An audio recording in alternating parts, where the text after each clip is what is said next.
Bueno, muy buenos días, bos días. Les saludo desde Galicia.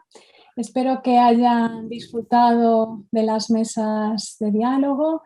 Iniciamos la intervención del profesor Óscar Chiva, que se desarrollará hasta las 12:45 y estará centrada en pasado, presente y futuro de la investigación en aprendizaje-servicio universitario. El profesor Chiva, Óscar, si me lo permites, a partir de ahora te llamo Óscar, es profesor del Departamento de Educación y Didáctica Específica de la Universidad Jaume I. ¿Qué les ha parecido este valenciano con acento gallego? He hecho lo que he podido, ¿no? Ha ejercido como profesor de educación secundaria. A mí este dato me parece muy relevante, ya que bueno, pues ese bagaje, ¿no?, por la educación general también es muy relevante para la temática que nos ocupa en este evento. Y actualmente desarrolla su labor docente en la formación de futuras maestras y futuros maestros de educación infantil y de educación primaria, así como de profesora de educación secundaria, y imparte docencia en el Máster de Estudios Internacionales de Paz, que también está muy ligado a lo que nos atrae hoy aquí. Coordina el Seminario Permanente de Innovación Metodológica, SPIMEU, y el Grupo de Investigación en Avant. Colabora en diferentes programas de formación y asesoría, que no detallaré porque son numerosos, y cuenta con una dilatada carrera investigadora. Seguramente para todas las personas que estamos hoy aquí, Óscar, lo conocemos o hemos llegado a él a través de sus publicaciones, ¿no?, especialmente las que tienen que ver con aprendizaje-servicio y con educación en valores. Sin duda, su trabajo en aprendizaje-servicio desde la perspectiva de la innovación, la intervención en el aula, y que ha dado además lugar a varios premios, y desde la perspectiva de la investigación, pues es un referente, ¿no?, para todas nosotras y para todos nosotros. Antes de dar paso a Óscar, indicarles que pueden dejar sus comentarios y preguntas en el chat de la emisión. Al final de la intervención de Óscar tendremos un ratito para compartir, para el intercambio de preguntas, de cuestiones que queramos dialogar, y en ese momento yo le haré llegar a Óscar las intervenciones que hayan tenido en bloques temáticos. Bueno, pues Óscar, muchas gracias por tu tiempo, estamos deseando escuchar tu intervención y adelante. Muy bien, a ver, voy a intentar compartir pantalla. Entiendo que en este momento estamos pudiendo ver la pantalla. Y nada, de entrada estaba menos nervioso hace 3 minutos, pero después de la presentación la verdad es que sí me veo más nervioso dada la expectativa que pueda haber creado. Yo creo que al final simplemente pues bueno, vengo a contar algo basándome en la experiencia, y para ello pues empezaría agradeciendo a todos los compañeros y compañeras de la Universidad Jaume I, ¿no?, en cuyo nombre de alguna manera me siento representando, porque sin su colaboración la verdad es que no podría estar aquí delante, ¿no?, explicando nada de lo que voy a contar. Y también en las compañeras y compañeros de RIADIS, que es la red de investigación en aprendizaje-servicio en actividad física y deporte para la inclusión social, con quienes pues también trabajo codo con codo, y en realidad pues bueno, son en estos dos grandes, digamos, núcleos en los que me apoyo, y de alguna manera pues la intervención viene en nombre, ¿no?, y con toda esta gente detrás. También quisiera dar las gracias a todos los miembros de la organización, en especial a Ana y a Amador, que es con quien más he estado en contacto, por el trato y por facilitar todo tanto. Agradecerles por la invitación, y de entrada, cuando recibí la invitación para poder estar hoy como ponente en este congreso, lo cual no deja de ser un placer inmenso, pues bueno, me comentaron que podría hablar sobre investigación en aprendizaje-servicio universitario, y mi planteamiento fue estructurar un poco la información de alguna manera más o menos inteligible, ¿no? Y se me ocurrió pues bueno, plantear este enfoque, digamos, cronológico, en el que se aborde el pasado, el presente y el futuro de la investigación en el aprendizaje-servicio universitario. Siendo las horas que son, pues bueno, un poco el menú del día que vamos a encontrar en esta charla, consta de los siguientes platos. De entrada, como entrante diríamos, quisiera dedicar 3 o 4 transparencias a delimitar el marco de referencia sobre la investigación educativa, cómo yo la interpreto, porque al final la investigación social pues, se puede observar desde, o entender, interpretar desde diferentes ángulos, y creo que es interesante, digamos, dentro del pentagrama marcar esta clave a partir de la cual pues, vamos a tener elementos de juicio, ¿no? para contrastar, para criticar, para interpretar lo que yo vaya a decir y de alguna manera, pues bueno, creo que explicando un poco cómo yo la entiendo, cómo yo la vivo, la llevo a cabo, pues todo quedará más claro, dejando claro ya desde el principio que solo es una opción, como muchas otras opciones o ángulos o enfoques legítimos de hacer investigación en educación. Posteriormente, el primer plato abordará el pasado de la investigación en el aprendizaje-servicio. En el segundo plato, el presente.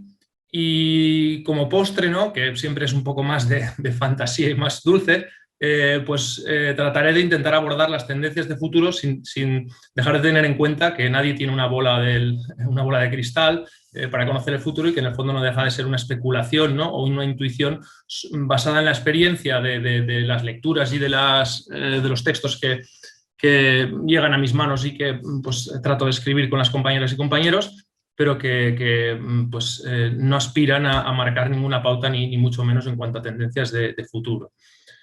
Y además quisiera dejar claro que el corte temporal entre el pasado y el presente al final ha sido también arbitrario. He decidido dedicar la última década, entre el 2011 y el 2021, a la franja que catalogaría como presente, ¿no? Que es en la última década de investigación en las revisiones bibliográficas que hacemos muchas veces y demás, pues es el tiempo, ¿no? En el que más o menos podemos ver qué es lo que se está haciendo en este momento, y todo aquello anterior a 2011, ¿no?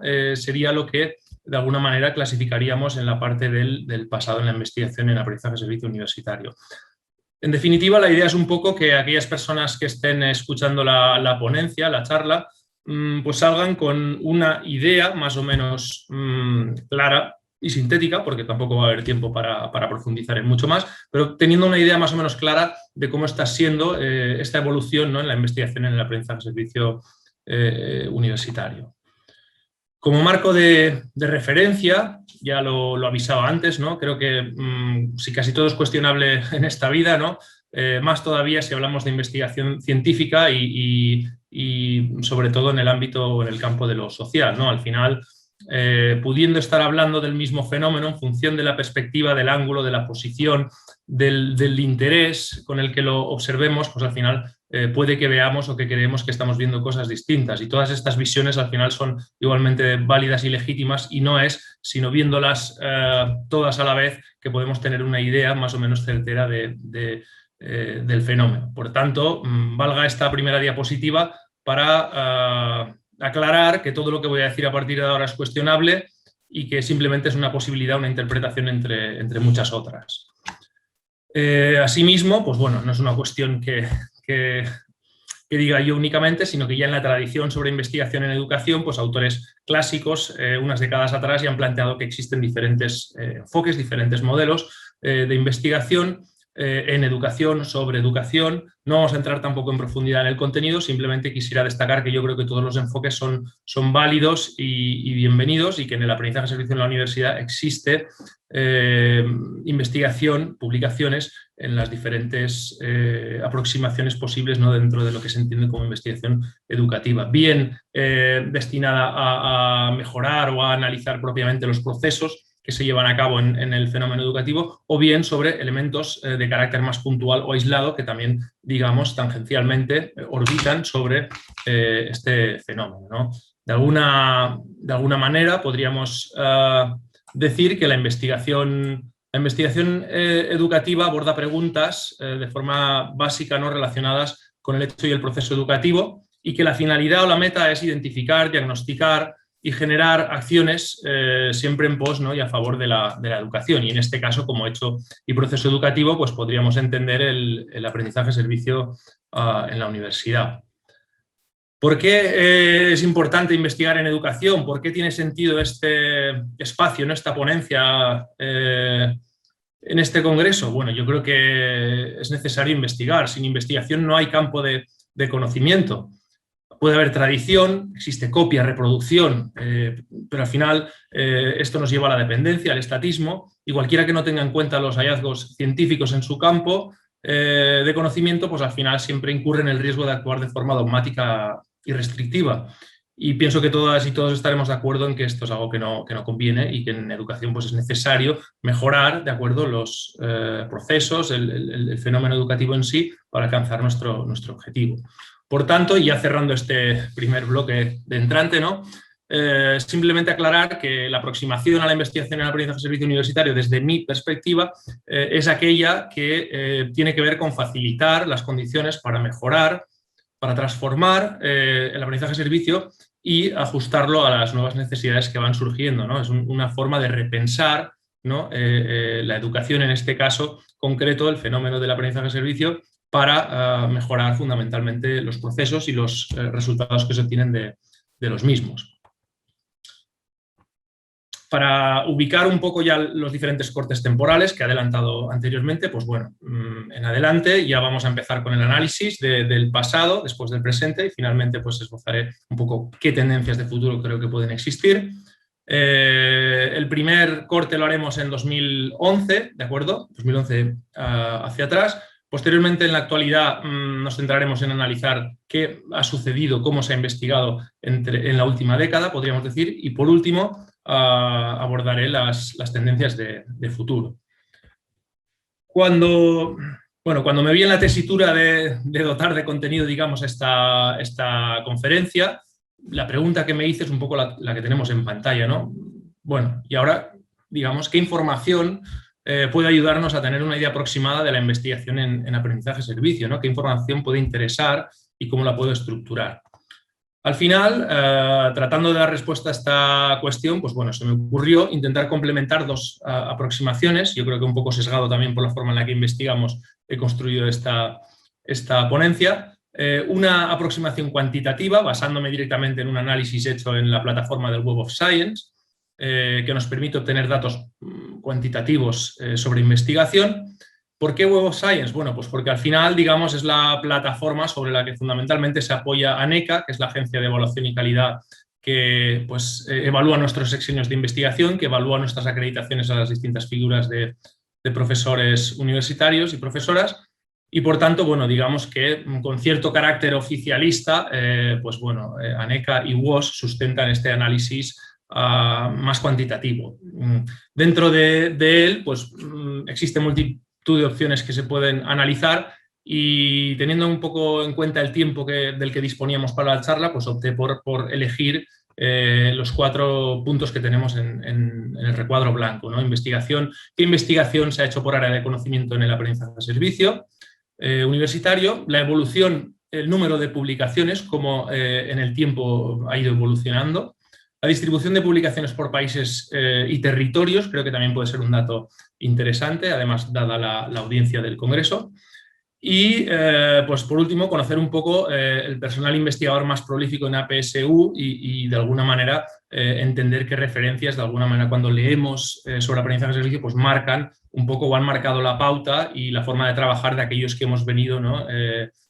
Con posterioridad para seguir, digamos, cogiendo su guante en la investigación en APSU. Y por otra parte, en el recuadrito naranja, pues bueno, se me ocurrió que también podía ser de interés complementar este abordaje, digamos, cuantitativo con un análisis más cualitativo, yendo directamente a los principales textos, a las revisiones que tuve a bien analizar, y desde la lectura directamente de los textos, pues bueno, tratar de aportar también información sobre qué líneas de investigación y cuáles son los principales resultados que se han obtenido hasta la fecha en aprendizaje de servicio, desde qué paradigmas de investigación y enfoques metodológicos.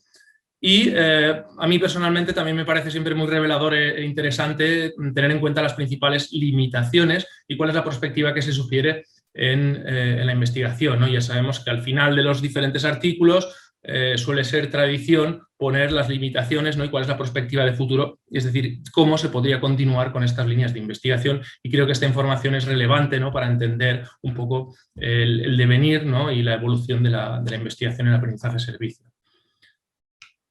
Dicho todo esto, y ahora ya de verdad sin más preámbulos, le damos al on en la máquina del tiempo y hemos visto cómo vamos a proceder en este análisis. Y desde ahora entramos en el pasado para ver cómo ha sido la investigación anterior a 2011, atendiendo a los puntos que hemos comentado o que acabo de comentar en la transparencia anterior. De entrada, observamos, si introducimos en la plataforma Web of Science, ¿no?, los campos básicos, Service Learning, o con o sin guión, University o College o Higher Education, porque en función del país, del continente incluso, pues al final las palabras clave o las palabras, los términos que solemos utilizar vienen a ser estos. Vemos que por área de conocimiento, por disciplina, siempre teniendo en cuenta que estamos en el pasado del 2011 o antes, la investigación educativa es la que de alguna manera lidera, como no puede ser de otra manera, el número de publicaciones en el Web of Science relacionadas con aprendizaje-servicio. Las revistas adscritas, por tanto, a este campo de conocimiento son las que más publicaciones presentan, seguidas de las ciencias del cuidado y la salud y de psicología y ciencias del comportamiento, ¿no? Es algo que de alguna manera ya nos permite empezar a hacernos una idea de cuáles son los principales ámbitos o campos sobre los que se investiga. Como veremos a continuación, además, en ciencias de la educación se publican trabajos que vienen de otras áreas, pero al final, al tratarse de aplicaciones metodológicas y pedagógicas relacionadas con procesos educativos, pues acaban siendo publicadas en este campo. Otro dato que nos puede hacer tener una idea aproximada de cómo se ha producido la investigación de aprendizaje-servicio en el pasado es el número de publicaciones, ¿no?, que se han ido dando cronológicamente en el tiempo. Si observamos, a la derecha he puesto un pequeño gráfico orientativo que marca pues, cómo desde el primer estudio que emerge en 1993 sobre aprendizaje-servicio universitario hasta 2010-11, pues existe una progresión relativamente constante, aunque vemos ahí en el año 2007, 8, 9 un pequeño valle del que desconozco realmente el motivo. He intentado pensar y encontrar las causas, pero no podría explicar el porqué, pero bueno, existe una progresión relativamente continua sobre publicaciones en aprendizaje-servicio, lo cual habla de que empezó a investigarse, digamos, con cierto rigor a principios de la década de los 90 y hasta hoy, y hasta el 2010, en este caso, vemos cómo la investigación ha ido evolucionando de forma favorable. Si nos centramos en la distribución de publicaciones por países y territorios, pues bueno, tampoco creo que sorprenda a nadie ver cómo Estados Unidos lidera el campo de estudio, seguido de Sudáfrica, Australia, Canadá, es decir, países que de alguna manera podríamos decir representan o son representativos de distintos continentes, relegando a Europa a posiciones, digamos, más secundarias, siendo Inglaterra el primer país europeo que aparece con muy poquitas publicaciones en comparación con la potencia, digamos, estadounidense. Esto es algo que, como veremos a continuación, ha ido evolucionando y cambiando. Si nos centramos en el personal investigador y las universidades más prolíficas, en el pasado, pues bueno, de entrada, si alguien tiene que concertar una estancia o buscar cuáles son los autores de referencia, digamos, en el pasado, todas las universidades que tenemos en la columnita de la izquierda son estadounidenses y los principales autores y autoras son autoras que seguimos utilizando hoy en día, que están muy vigentes y que yo mismo cada vez que arranco algún artículo y siento la necesidad de tener que definir o marcar, digamos, anclar la definición, pues sigo recurriendo a la definición de Bringel. Nos basamos mucho en los análisis sobre los efectos del alumnado de Dan Butin. Seguimos ejemplos de investigación de Hatcher, Carrington, es decir, son autores y autoras que siguen muy vigentes a pesar de que, digamos, su gran volumen de producción ya fue anterior a la década actual, ¿no? Y por último, un poco, cerrando este primer análisis, digamos, cuantitativo del pasado en investigación, si tuviésemos que hacer una foto fija muy sintética, pues hablaríamos de publicaciones con una evolución relativamente constante, centradas fundamentalmente en disciplinas como la educación, la salud o la psicología, provenientes fundamentalmente de Estados Unidos, también de Sudáfrica y Australia, Canadá. Europa, digamos, queda bastante relegada en esos primeros compases. y con autores y autoras de referencia como Bringle, Butting, Hatcher, Carrington, etcétera, ¿no? Que siguen muy vigentes hoy en día. Y por otra parte, si nos vamos a este análisis más cualitativo, ¿no? que trataba de complementar todos los datos que nos ofrece el Web of Science, pues bueno, diríamos que habiendo analizado varios de los textos de esa época, en efecto son estudios de ciencias de la salud y cuidados personales los que más predominan, aunque estén publicados en áreas del Web of Science adscritas a la investigación educativa. Por otra parte, yo me atrevería a decir también que destacan en muchos estudios todavía enfoques caritativos. Caritativo al final tiene, bueno, para mí tiene el problema de que el que da siempre tiene la mano por encima del que recibe, que haya alguien que está por encima al final, yo creo que es algo que se puede mejorar y hoy en día tratamos de evolucionar y aportar enfoques más horizontales, pero estos estudios todavía en muchos casos, digamos, desprenden un enfoque paternalista o etnocéntrico en algunas ocasiones, ¿de acuerdo? En cuanto a los análisis que se hacen o qué es lo que se investigaba, pues muchos de los estudios de las décadas anteriores tenían en cuenta fundamentalmente la satisfacción del alumnado y recogían esos datos en base a diarios o cuestionarios, ¿no? Y siempre o casi siempre los resultados reportados y manifestados eran positivos, ¿de acuerdo? Pero eran análisis bastante sencillitos a nivel de rigor metodológico y que medían en muchas ocasiones la satisfacción, ¿no? Como principal variable. Y en cuanto a las limitaciones y perspectiva, pues bueno, ya planteaban la necesidad de dar voz a los distintos agentes o colectivos y no únicamente centrarse en analizar el parecer o la perspectiva del alumnado. Esto es algo que sigue vigente y que hoy en día sigue siendo una necesidad. Y por otra parte también se exigía un mayor análisis, ¿no? de los aprendizajes, con más rigor y con más especificidad, superando, digamos, la mirada únicamente centrada en la satisfacción. Este sería, digamos, dado el tiempo que tenemos, un primer contacto, ¿no? con el pasado de la investigación en aprendizaje-servicio universitario. Siguiendo ahora las mismas líneas de análisis, diríamos, poniendo la mirada en los mismos focos, pero en el momento actual, en la última década, para entender qué es lo que estamos haciendo ahora en investigación sobre aprendizaje-servicio, pues bueno, si nos vamos al análisis por área de conocimiento, observamos que no ha habido cambio en las primeras posiciones. Sigue siendo la investigación educativa el área que acumula mayor cantidad de publicaciones en el Web of Science, seguida de psicología, ciencias del cuidado y la salud y ciencias del comportamiento, ¿de acuerdo? Entrando, digamos, las ingenierías, ¿no? y los enfoques así más técnicos con cierta fuerza, a mi parecer. Pero bueno, no ha habido grandes cambios en este sentido, aunque sí a nivel del número de publicaciones indexadas.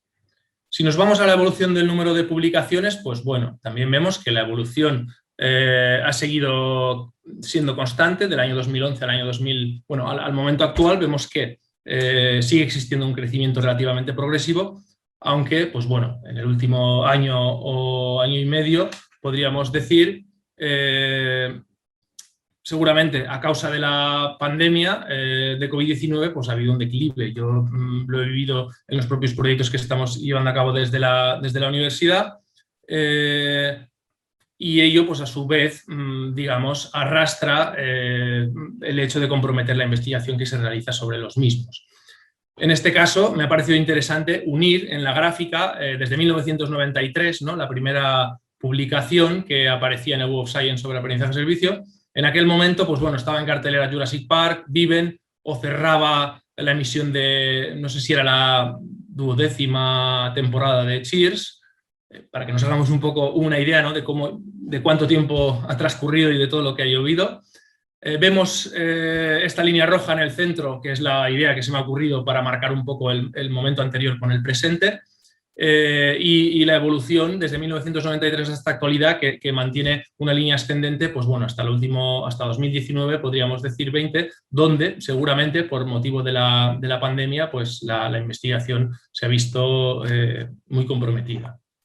En cuanto a a la distribución de publicaciones por países y territorios, bueno, en este caso creo que hay un dato muy interesante y es que observamos cómo España ha subido hasta el segundo escalón, ¿no?, en este ranking, siempre por detrás de Estados Unidos, obviamente, no podemos comparar.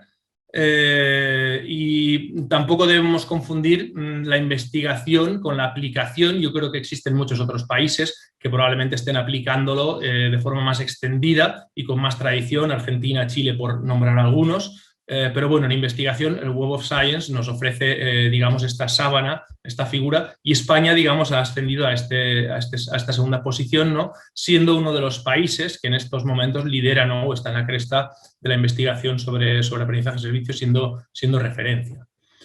Asimismo, en este sentido, pues bueno, destacar que hay un buen número de autoras y autores españoles que están empezando a aparecer en la lista de los principales autores y autoras que publican sobre aprendizaje de servicio en el Web of Science, lo cual, pues bueno, es digno también de nombrar porque de alguna manera nos permite ver que este campo, digamos, goza de buena salud, no solo en la implantación, en la institucionalización, que entiendo que a lo largo del Congreso iremos viendo cómo esto realmente va tomando fuerza por la información que yo tengo, ¿no?, por lo que conozco en diferentes universidades y demás. Pero bueno, vemos que la investigación, digamos, no le va a la zaga y también goza de buena salud. Y bueno, destacar también en este punto, ¿no?, ya que estamos hablando un poco del contexto español, para todos aquellos y aquellas que estéis viendo la presentación, pues que en España existen un buen número de revistas, editoriales y publicaciones que, por mi experiencia y la de compañeras y compañeros, pues bueno, tienen a bien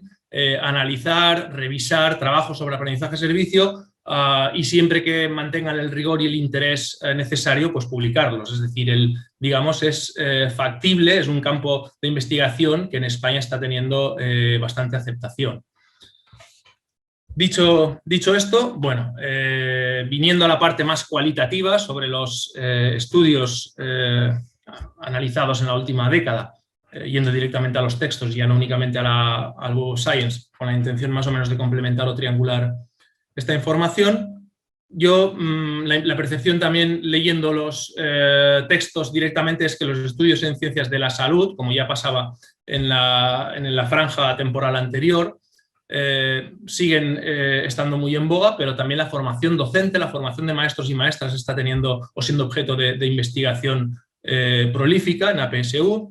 Y por último añadiría las ciencias de la actividad física y el deporte, ¿no?, que en el fondo es también el campo que mejor conozco porque es en el que me manejo. Puede que ahí tenga ese sesgo, pero en realidad creo que existe bastante movimiento en este sentido y están empezando a emerger publicaciones también desde este campo, probablemente porque la motricidad está pudiendo ser redescubierta, ¿no?, con otro enfoque, y es un vehículo fantástico para el trabajo de la cooperación, ¿no?, y la justicia social.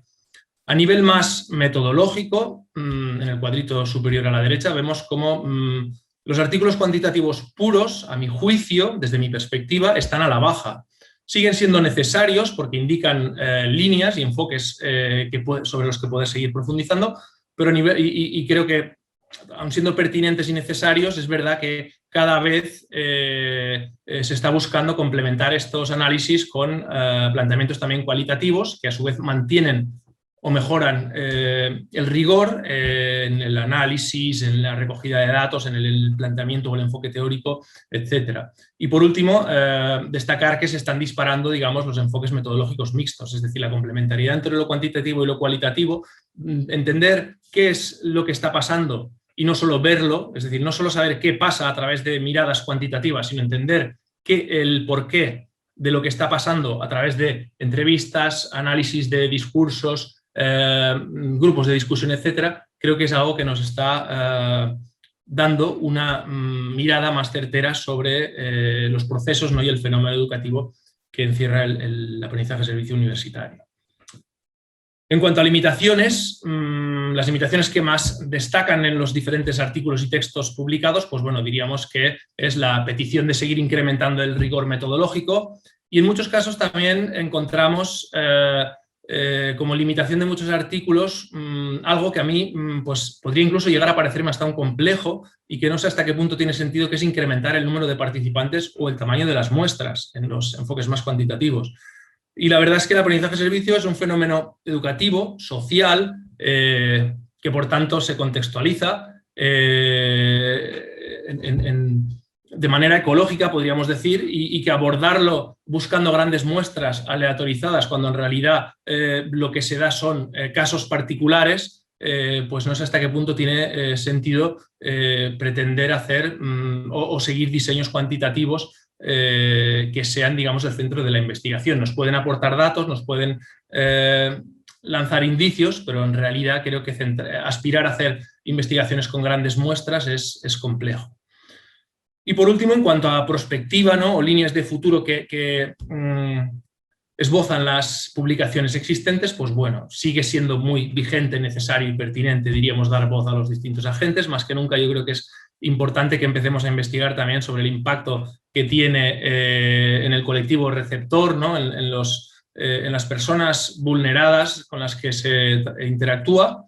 Por otra parte, también a nivel de prospectiva, muchos estudios plantean la posibilidad de complementarse a través de enfoques metodológicos mixtos, y creo que una tercera pata, ¿no?, fundamental a nivel de prospectiva y que se pide en muchos textos, ¿no?, o se esboza, es la necesidad de hacer estudios longitudinales, rigurosos, que nos permitan conocer, ¿no?, cómo se fijan esos efectos de los que hablamos en los artículos. Adolecemos todavía de no hacer estudios longitudinales que nos permitan conocer estas cuestiones.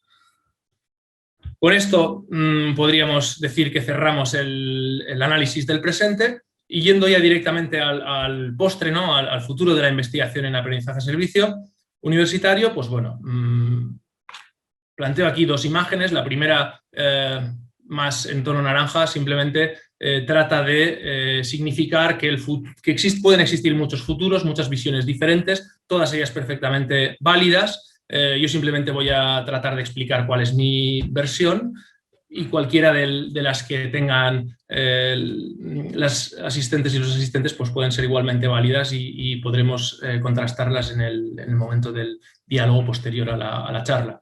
Y la otra imagen, ¿no?, con color, significando un poco que el futuro no deja de ser una pared gris, ¿no?, y que está por pintar, y que somos todas y todos los que podemos decidir cómo la pintamos. Y como anticipaba, esto no trata de ser una predicción, sino simplemente pues lanzar posibilidades, ¿no?, invitar a las personas que tengan interés, o darles a conocer qué flancos, digamos, pueden tener sentido a nivel de centrar investigación sobre APSU, pero siempre teniendo claro que el futuro lo pintamos y lo coloreamos entre todas y entre todos. Y de entrada, ¿qué está por investigar o qué se puede seguir investigando? Yo creo que la fundamentación teórica, ¿no?, pues es decir, lanzo tres carriles que posteriormente, de forma más o menos breve, trataré de explicar. La fundamentación teórica sigue siendo pertinente, ¿de acuerdo? Creo que nunca está de más que sigamos fundamentando y analizando y reflexionando y haciendo investigación a nivel teórico. Por otra parte, creo que seguir analizando y mejorando los procesos de aplicación de aprendizaje-servicio es una cuestión pertinente y necesaria. Y por último, uno de los flancos, ¿no?, de las vías más investigadas, pero que creo que sigue siendo necesario seguir investigando, es la que tiene que ver con el impacto, con los efectos, con los significados. En función del paradigma, de la visión que tengamos de la investigación, pues lo veremos de una manera o de otra, pero saber cuál es el impacto o el efecto de nuestras aplicaciones es algo que sigue y seguirá siendo de interés, ¿no? Dedicando una transparencia a cada uno de estos tres flancos, a nivel de fundamentación teórica, a su vez, existen diferentes posibilidades, ¿no?, que yo intuyo por lo que voy teniendo la oportunidad de leer. En primer lugar, creo que será pertinente seguir investigando y mirando el APS de la mano de las nuevas pedagogías y enfoques, ¿no? Yo no los controlo y seguro que habrá pedagogas y pedagogos que puedan explicar esto mucho mejor si surge en el diálogo, pero bueno, el aprendizaje-servicio visto desde la pedagogía de la presencia, visto desde la pedagogía de la ignorancia, desde la pedagogía de la interrupción, del otro, del éxito. Es decir, yo he encontrado diferentes textos, ¿no?, que al final no dejan de ser como lentes diferentes que nos permiten redefinir con diferentes matices el aprendizaje-servicio en la universidad, y creo que es muy interesante que se siga reflexionando, escribiendo y leyendo sobre ello. Por otra parte, también a nivel teórico, creo que seguirá habiendo investigación y será necesario que conecte la PSU con las conexiones con otras iniciativas o constructos, ¿no?, que lo enmarcan, como bien puede ser la responsabilidad social universitaria, de la que nos hablará seguramente François, creo, en su ponencia, porque bueno, he coincidido con él en algún otro foro y curso en los últimos meses, y él nos ofrecerá pues eso, una visión del aprendizaje-servicio imbricado, digamos, desde el enfoque de la responsabilidad social universitaria muy interesante, pero también, como el propio título del Congreso reza, digamos, y como se ha dicho sobradamente en la presentación, pues el aprendizaje-servicio y su conexión con la Agenda 2030, ¿no? Con los Objetivos de Desarrollo Sostenible. Creo que todos estos constructos y su relación con el aprendizaje-servicio siguen siendo flancos teóricos desde los que se podrá seguir publicando en aprendizaje-servicio. Y por último, a nivel teórico, yo diría que existen flancos o fórmulas que sigue siendo interesante analizar y sobre las que se puede profundizar. Por ejemplo, las posibilidades de interdisciplinariedad, que es algo de lo que François probablemente también nos hable, conectándolo con esa responsabilidad social universitaria, incluso con la institucionalización.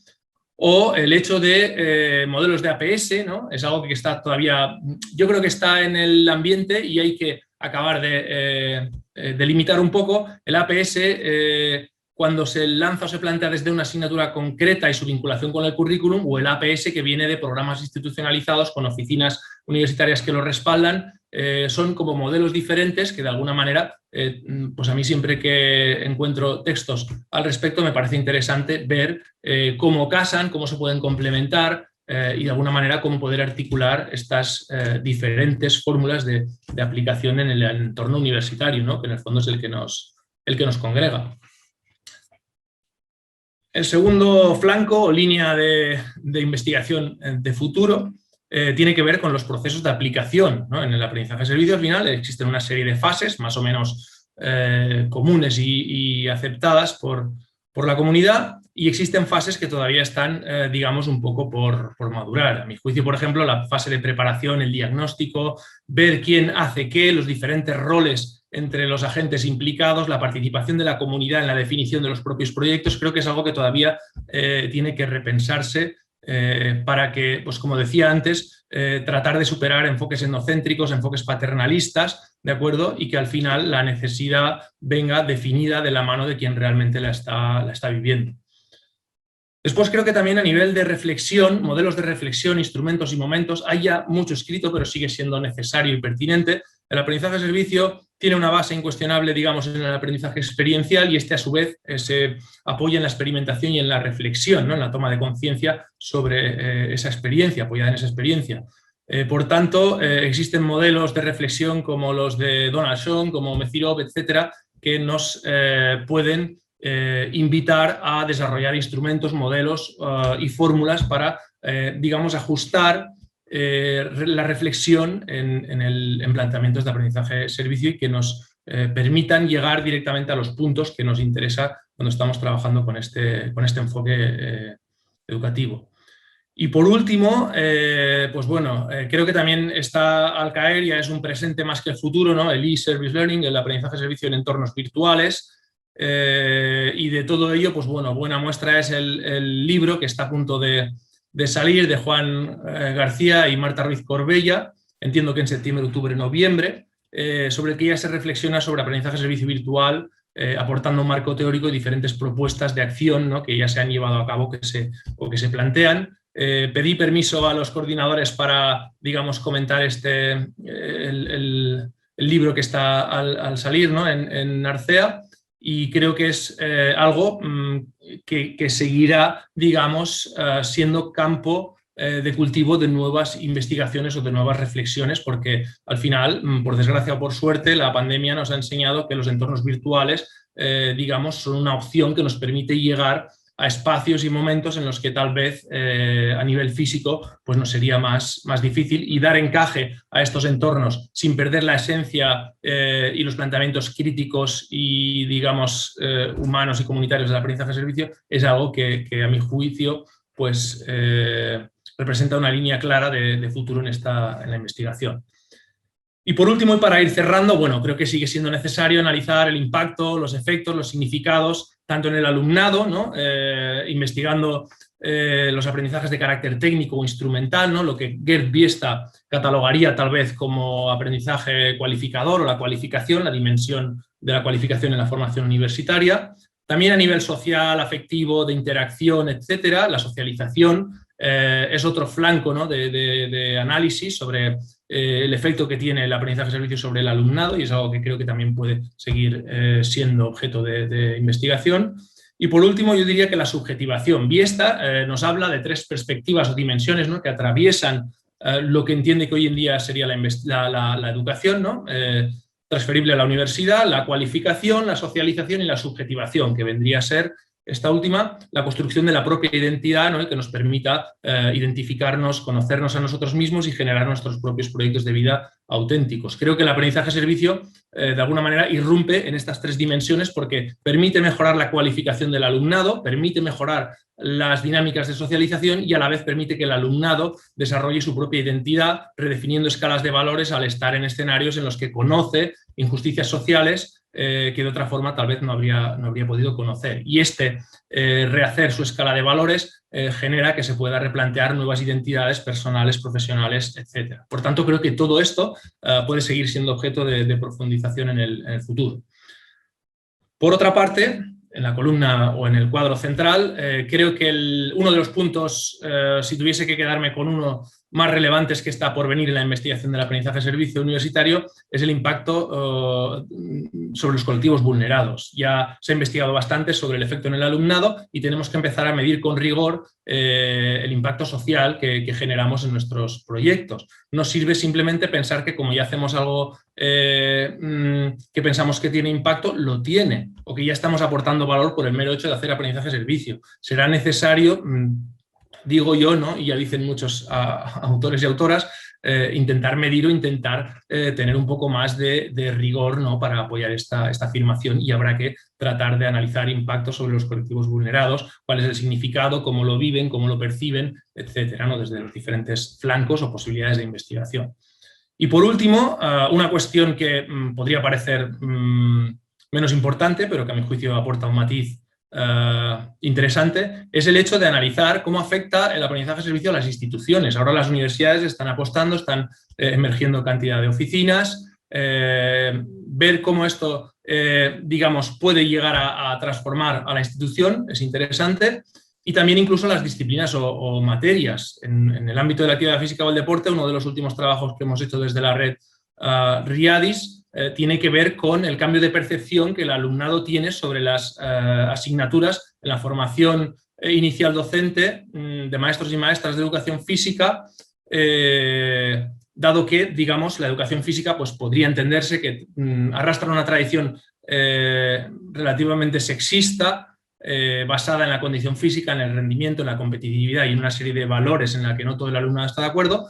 Y sin embargo, el hecho de plantear la motricidad como una vía de cooperación, de colaboración, de contacto con la sociedad, de interacción desde un enfoque más cooperativo y no tanto competitivo, hace que la propia percepción del alumnado sobre la materia cambie, ¿no? Y creo que esto también es algo interesante. El aprendizaje-servicio tiene efectos sobre el alumnado, tiene efectos sobre el colectivo receptor, pero a su vez también genera, ¿no?, cambios en la institución y en la propia materia en la que se aplica. Creo que esto es interesante. Y ya para ir concluyendo, supongo que debo estar pasándome del tiempo, pero bueno, rápidamente decir que desde mi forma de entender, la educación, el aprendizaje-servicio y la investigación educativa son cuestiones que van de la mano necesariamente, que se retroalimentan, dado que, digamos, son como diferentes electrodomésticos, ¿no?, como he intentado poner en la imagen, que obtienen la misma la energía del mismo tipo, ¿no?, que se basa siempre o tiene como fin último conocer, interpretar y transformar la realidad. Tanto la educación como el APS o la investigación educativa tienen este fin o esta meta. Y con esto cerraría y a partir de ahora, pues bueno, quedo abierto al posible debate y pedir disculpas por el tiempo de más que creo que he consumido. Gracias.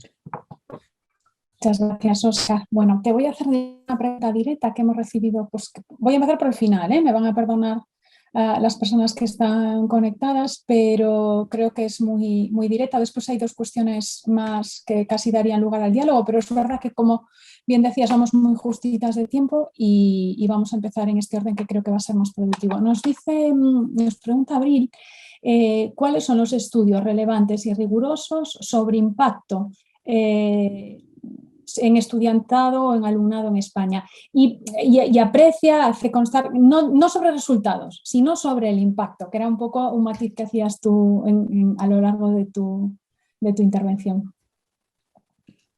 Estudios sobre el impacto. Bien, sería difícil decir cuáles. Yo podría decirle que análisis que nosotros realizamos en el ámbito de la formación inicial docente, sobre todo en ciencias de la actividad física y el deporte, analizan el impacto del alumnado en 4 dimensiones que ya propuso Dan Butin, que era uno de los autores clásicos que marcaba, es decir, nosotros recogemos el guante, planteaba el análisis de los efectos, ¿no?, en 4 dimensiones, que de alguna manera podría ser ese significado o ese impacto más global y no solo el tipo de aprendizaje.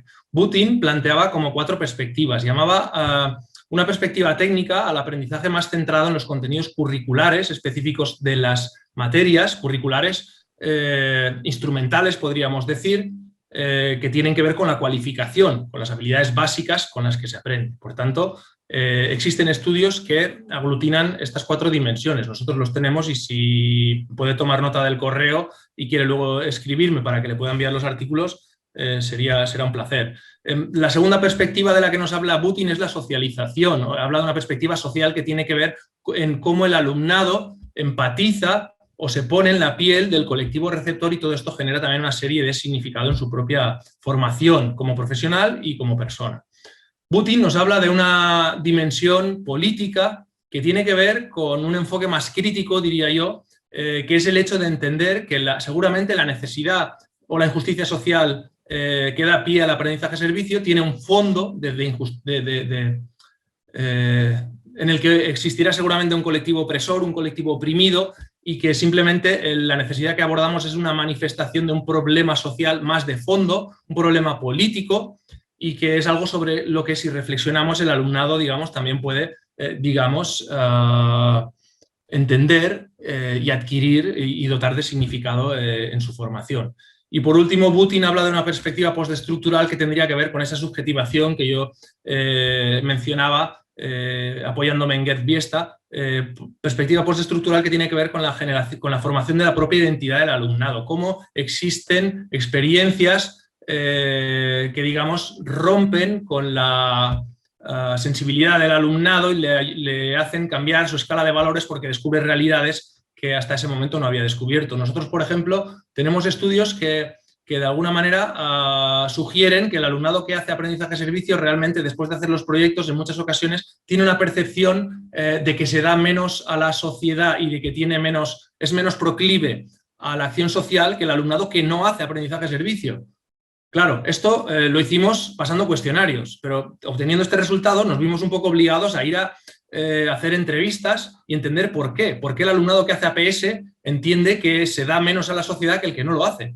Y claro, al final, yendo al análisis cualitativo, entendimos que el alumnado, mientras está haciendo APS, está conociendo una realidad de colectivos vulnerados que antes no conocía y que sus compañeras y compañeros que no están haciendo APS desconocen. Mientras unos están a lo mejor estudiando el manual o yéndose de cervezas, otros están haciendo el proyecto de aprendizaje-servicio, conociendo una realidad que antes no conocían y se dan cuenta que tal vez están aportando hasta aquí, pero que hace falta aportar todo esto. Y tienen la conciencia de esta diferencia, mientras otros realmente no aportan nada, pero no tienen noción de que haga falta aportar. Por tanto, creo que al final esta visión global es un poco lo que entiendo que Abril pregunta por el significado. Efectivamente, sí. Y ahora yo creo que ahí has dado una clave también muy interesante. Todos los que trabajamos aprendizaje-servicio, sabemos que hay una cuestión también de predisposición, ¿no? Las aulas universitarias, la masificación no nos permite a veces trabajar con todo el alumnado y cuando lanzamos una convocatoria de aprendizaje servicio a una materia, al final es verdad que el alumnado que se adhiere a esa convocatoria, pues hay una predeterminación, que yo no sé medir, ni justificar, ni analizar, ¿no? Con detalle, pero sí que es verdad que existe, con lo cual también es una variable ahí que habría que insertar, ¿no? en ese impacto, porque está claro que hay, como tú bien decías, el que prefiere la evaluación tradicional y demás, con lo cual en la investigación también tendremos que contemplar todas estas cuestiones. Mira, Óscar, nos hacía llegar Ana un enlace con las mesas de diálogo anterior que tiene mucho que ver con el cierre que acabas de hacer tú ahora sobre la pregunta de Abril y que también remarcaba la pregunta de Abril, me refiero a Esther Cruz. En este caso, una de las mesas ha estado protagonizada, digamos así, por investigadores noveles, ¿no? en aprendizaje-servicio, y otra de las mesas, que es en la que yo he estado, estaba centrada en educación para la ciudadanía global, educación transformadora.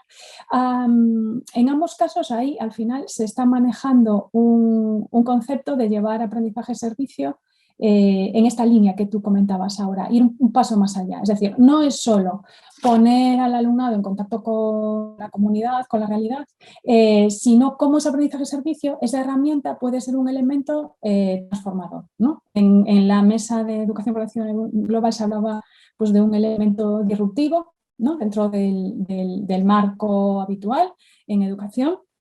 Y quería, bueno, pues y Ana nos decía también que en la mesa de diálogo sobre investigaciones, de investigaciones noveles, de investigadoras e investigadores noveles, se hablaba del papel de los agentes comunitarios en esa labor. Yo creo que las dos cosas están muy relacionadas, ¿no? En esa mirada de cambio, de transformación.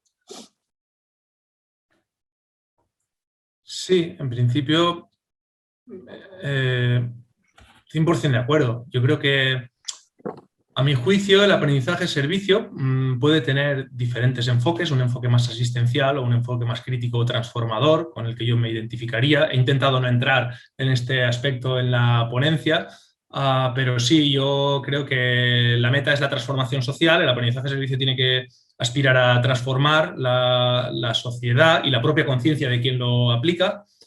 Y creo que mi forma de entenderlo, más allá de una separación dicotómica, digamos, entre enfoques tradicionales o asistenciales y enfoques críticos o transformadores, yo creo que sería más productivo que lo entendiésemos como un continuo en el que enfoques asistenciales, si tocamos ciertas teclas en el diseño de los mismos proyectos, podrían ir transitando hacia planteamientos más críticos y más transformadores, de forma que todos estemos siempre abiertos a poder hacer nuestro proyecto un poco más crítico, un poco más transformador y no sintamos que alguien desde fuera nos tiene que catalogar si somos asistenciales o somos críticos. Yo creo que todos los proyectos pueden aspirar a ser siempre un poco más críticos o más transformadores y en la investigación puede ser interesante encontrar qué elementos podemos incorporar o modificar en el proceso para que esa transformación realmente sea cada vez más efectiva. Y a mi juicio, la participación, o sea, dar mayor participación a la comunidad es uno de los elementos clave que hace que el aprendizaje sea más transformador. Si al final la comunidad solo es un agente pasivo que está ahí esperando a que